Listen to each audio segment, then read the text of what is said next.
বিসমিল্লাহিৰ ৰহমানিৰ ৰহিম। পৰম কৰুণাময় অসীম দয়ালু আল্লাহৰ নামত আৰম্ভ কৰিছো।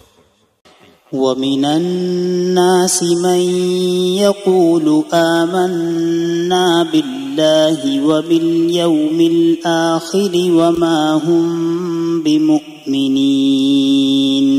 আৰু মানুহৰ ভিতৰত কিছুমান এনে আছে যিসকলে কয় আমি আল্লাহৰ ওপৰত আৰু পৰকালৰ দিনৰ ওপৰত ইমান আনিছো, অথচ সিহঁত মুমিন বা ইমানদাৰ নহয়।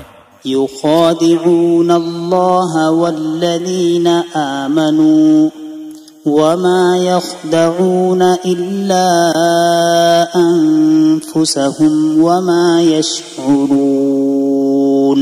সিহঁতে আল্লাহ আৰু ইমানদাৰ সকলৰ লগত চলনা কৰে, আচলতে সিহঁতে নিজৰ বাহিৰে আন কাৰো লগত চলনা নকৰে, অথচ এই কথা সিহঁতে অনুভৱকে কৰা নাই।